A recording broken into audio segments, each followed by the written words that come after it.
Good day today for everyone watching. Again, this is Emmanuel Eisen coming to you today with another edition of Financial Breakthrough Academy. It's an honor to be with you to share some ideas, some thoughts on various subjects in financial area. It's always a privilege and honor to be able to share and be a part of the community. On this channel, as you all know, we spend some time to educate, to share content, information that will help you in whatever stage of your financial life to enable you to uh, get extra information as much as you can and apply them in your own life. So it's a pleasure to be here again today with another edition of our Financial Breakthrough Academy. Given that we are in a season of celebrating Black History Month. February is Black History Month. So today our emphasis will be geared towards what this means to us as Black and what it means when it comes to finances and wealth creation in our community. I'm very excited about this opportunity to share to get you some information. You may be a Black person or you may not be, but whatever your affiliation or background is, I believe you will learn something that will inform you and help you in your own financial life. So we're going to go ahead and share our content for today. Before we do that, I will read off again concerning some disclaimers. The information presented here does not constitute the rendering of personalized investment advice, but is limited to dissemination of general information and education on various financial topics. Professional advisors should be consulted before implementing any of the ideas discussed. The bottom line here is, we're trying to provide as much information as we can, but when you have opportunity to implement the concept, it's always important to sit with a professional, CPA, an attorney, somebody that can help you implement the ideas and concepts that we share on this platform. So it's basically for educational purposes, for our sake here. Now, we are talking today about Black wealth creation, again in commemoration of the Black History Month. Our topic is geared towards that. Hopefully we can find some value in what we share here today. Now, sometimes we wonder, why is it that there's always a talk about in the Black issues? Of course, we live in a blessed nation with diverse people with different background, but there's some historical information that informs us, helps us to be able to reflect on how best we can help with the community of Blacks to enable us to be able to increase and advance in our areas, different historical concept and background that we all know about how life for the people of our race has been. So that is the reason why we kind of sharing some information here today, particularly as we commemorate Black History Month even this month. I'll go with the first scripture here. Again, we like to share some biblical concept and scripture that will help us to be grounded. That's part of our value. So in Proverbs 22:7 says that the rich rules over the poor and the borrower is slave to the lender.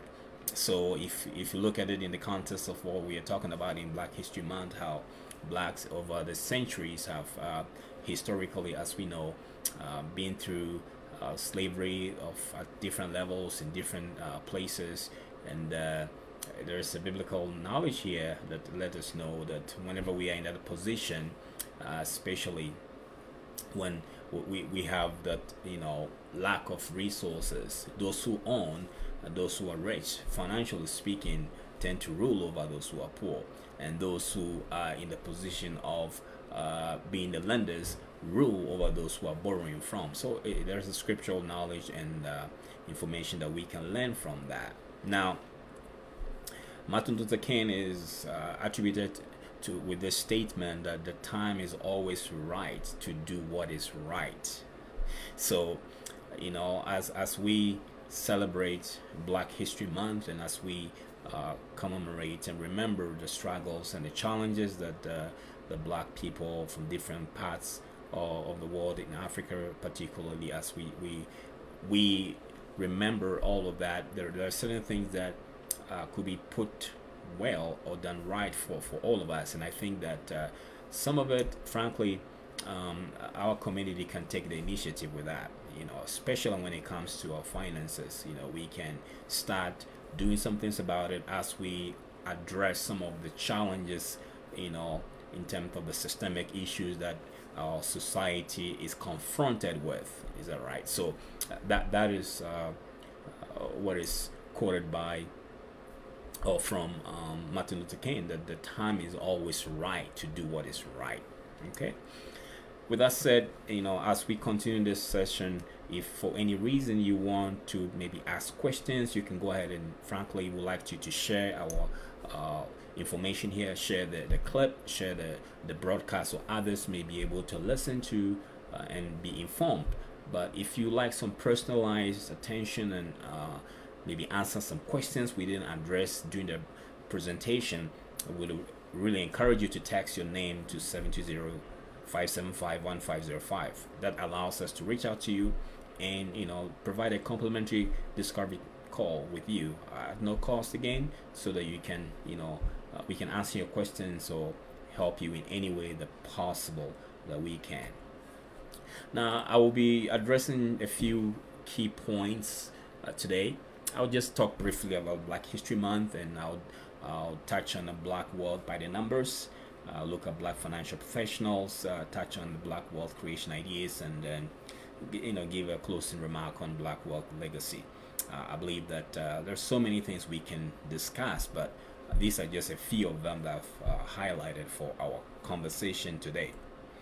So, what is Black History Month? As I read through, it's just a month. It's an annual celebration of achievements by African Americans, and a time for recognizing their central role in the U.S. history. So, as we know, a lot of us have traveled far and wide from different parts of the world to be here, and it's a privilege to be in this country. It's a privilege to be able to participate in the economy, participate in the society, help in various capacities, in the spiritual dynamics and different aspects of the community that we are part of, to help uplift, to help improve, to help to make our people better, and to be a service to the community, a service to our state, a service to the country. So, but this all is done at the backdrop of some of the challenges that has happened over the years with the Black people, and I think it's in order to reflect, to learn, to be able to remember some of the achievements and also some of the challenges, and draw some lessons from it, to be able to forge ahead and do even greater things in the years and in the centuries ahead. So that is the central message and the reason for the Black History Month. It's our understanding that it began in 1915, and February was chosen, from what I read and research, because it coincided with the birthdays of Abraham Lincoln and Frederick Douglass. These are people that had a very strong input in the liberation and emancipation of the Black people over the years.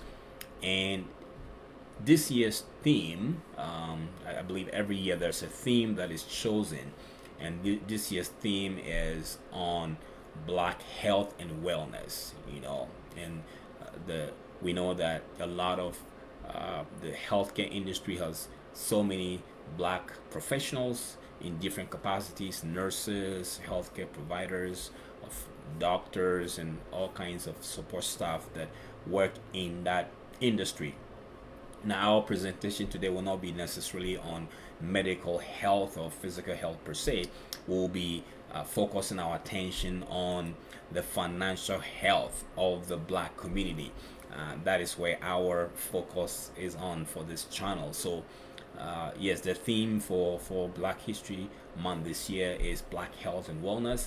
and we are taking an angle from financial health, wealth, and wellness for our community to learn something for our community, and for those who are listening who may not be part of our community as well.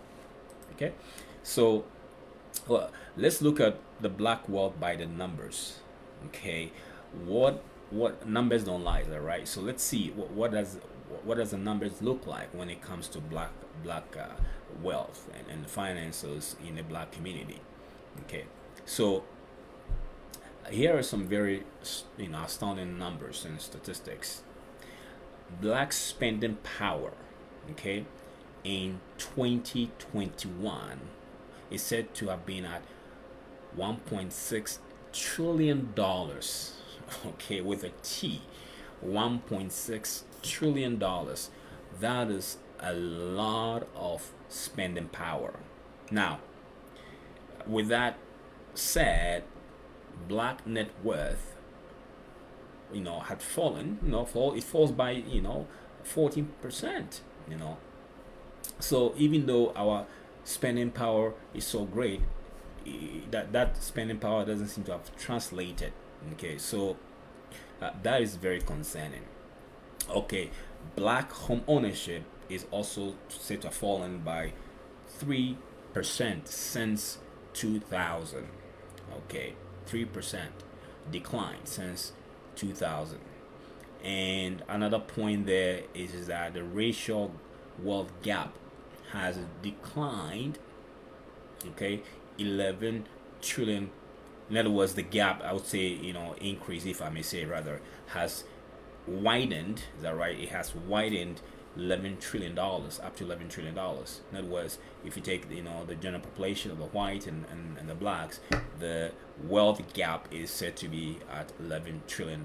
Now, the first number that our purchasing power being, or spending power being, 1.6 trillion in 2021 is really, really eye opening for us. So what does that mean to us as a community? What does that mean? Well, here are some more stats to bring us some perspective.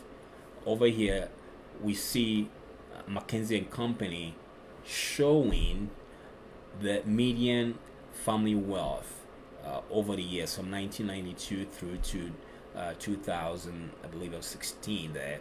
So how does it look like? It looks like, if you see the way the chart is there, with the graph going up, the black population, we see a real decline if you compare it to what the white population. With, if you take a median wealth for the families, that truly it's something to think about.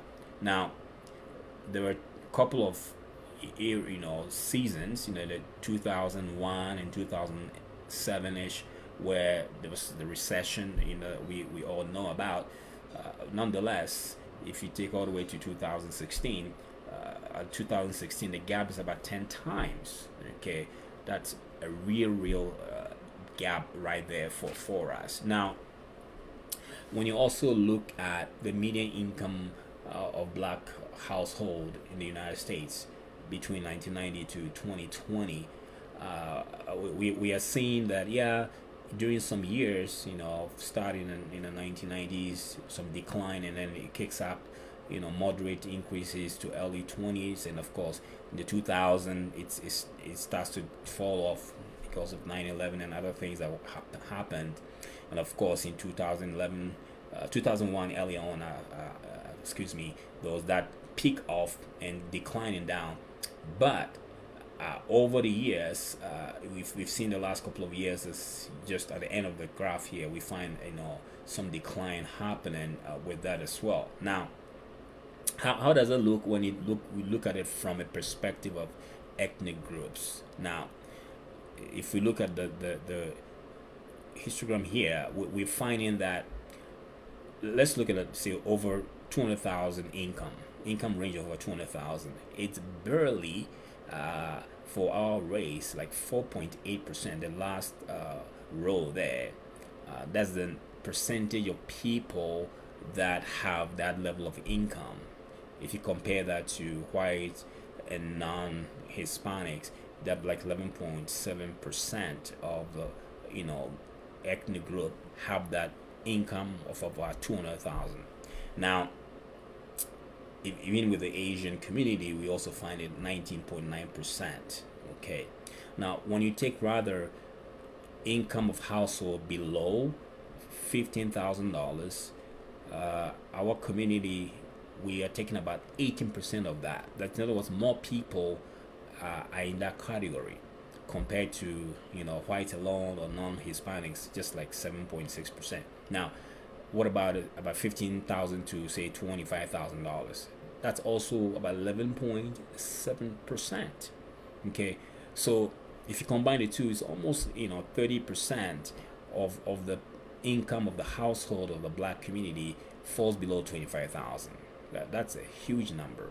Okay, so again, we're seeing that these numbers truly gives us a perspective of the income gap issue, the wealth gap issue, the financial breakthrough challenges of the community. And I mean, there are several other statistics that we can go over, but there's just a few of them to give us some perspective. Now, another category that I like to consider is looking at black financial professionals. Now, if of course there are different financial professionals, but I just took the certified financial professional planner category, or the CFPs, certified financial planner professionals. With that particular group of financial professionals, the total number of those CFPs in the United States as of 2021 was 92,055. Now, from that total number, if you take blacks who are CFPs or certified financial planners, we're only 1,652 as of 2021. Okay, that represents just 1.8%. Only 1.8%. Now, last year, which is 2021, there were only 150 new black CFPs that joined the profession. Okay, so that should tell us something, that we have a huge gap when it comes to the professionals in this area. Of course, there are other financial professionals, CPAs and all that. I'm not counting them here, but just using the CFPs or the certified financial planner professionals as an example of the gap we have when it comes to people of the black community in this area, in the financial industry or the financial services sector. Very few people of our race, of our community, of our background or ethnic affiliation are in this profession. All right, so no wonder the earlier statistics we're looking at, the gap is so wide. Okay, now let's look next. What kind of ideas could we share? What kind of things can we do to be able to mitigate this particular situation that we are dealing or addressing here today? I mean, there are several things that we can all do, different ideas we can share, thoughts on different things we can probably talk about. But here are just a few things that I put together I think can be helpful for us. The first is to start with financial education or financial literacy. I am personally very, very passionate about financial education, financial literacy, because I think it really sets the stage. It becomes that foundation that will truly make a difference in a family's life, in somebody's life. Because if we don't know something, if we are not aware, if we have no information, it's hard to make very good decisions. So when it comes to finances, I think having financial education is very key. But how do we actually have the education? I think the traditional way of getting the education through I'll say colleges and universities. It's great, there's no problem with that. But I think for the majority of us, we learn in a different setting, and in a community of blacks, financial education works best when we have them within our community, when it's around you know the cooler, I would say the chatting, gathered of people. uh, if you're going to go back to the olden days, around the fire, camp or whatever. So we have to do it in a way, within a setting that feels comfortable, and the community setting is an important way to deliver the educational financial literacy. I also believe that churches, and of course those who are not Christians but Muslims, religious organizations, I think that's also another area that we can truly have a huge impact, because as we know, a lot of us as blacks, people of color, we are very, very, religious in sense of our spiritual inclination, and looking forward to the power of God in our lives, in however level that we believe or our growth spiritually is concerned. So I think having the opportunity to provide a financial education within churches is key, because on an ongoing and consistent basis, we have the gathering of the people. And that's why we take very, very seriously providing financial education in churches and various communities, organizations, and then just general social gatherings. Is that right? So maybe there's a wedding, or perhaps there is somebody's giving birth, baby shower, naming ceremony, some birthday parties, whatever. There is an occasion for us to congregate or to be together. I think it's a powerful moment to be able to deliver financial education. So these are some settings that will help us to disseminate information, to provide value, to allow our people to be educated, to have the information they need on different financial topics. Okay, whether it's credit cards, debt, dealing, investments, savings, whatever topic that is, important to us. These are important places and settings that we can be, have the education sessions at. The next thing I put here is just having financial family talk about money. Family talking about money is just we've not grown up with that, I would say, culture of talking about money amongst ourselves. So I think it's something that we should work on as a people, to start having conversation about money on a regular basis amongst ourselves, even among spouses, husband and wife, talking about money, in a way that is productive or constructive in nature. Okay, there is also the opportunity for us to know that it's okay. It's not it shouldn't be a taboo to talk about money amongst ourselves as a family, or as a couple, or just even as members of our own community. Is that right? Great. The third element there, in terms of ideas, is to really attract more blacks in the financial services profession. As you saw in the earlier slide that I was sharing, that there are very few of us who are in the industry who have taken a step to get into the financial sector. I think it's about time that more of us look at this industry, and find out a way in there, to be able to have more people who understand our language, who can really break it down with culture, context, and everything, so we can be able to educate our people even more. Is that right? So that is the next point that I wanted to raise, that more people within our race, within our community, should get into the industry. I think it will be helpful for us. It will help us build a new army of people who understand money, how it works, how it's how we can grow it, how we can build it, how we can make it work for us, our families, and for our businesses and everything. Now, A few other things I put here when it comes to wealth creation is just starting to buy appreciating assets. You know, it's very easy for us to spend our money on things that never have value, or its value tend to decrease over time. So if we can start putting our money into buying appreciating asset, that basically means things that goes up in value over time, like houses and lands and things like that, even things like businesses and things that will increase in their value as time goes by, all things being equal. It's not always the case, but for the most part, it tends to go up over time in the long run. So buying appreciation asset, I think, is an important part of an idea that we can implement in our community. The other thing is to a systematic savings and investing that we should put in place.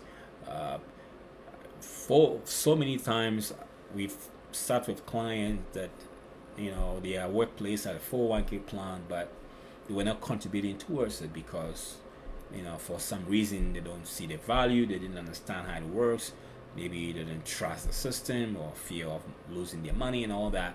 I think if we do it well, if we have a well structured, at least let's say if the company gives you a matching contribution, I think it's an excellent way to start off by making a contribution up to the point where your company will match you dollar for dollar. Is that right? So, but the idea is to be able to make it systematic, savings that is continuous, ongoing. Because if we do it on a much more proactive and a systematic way, then it will build up over time. What is usually created over time, not overnight.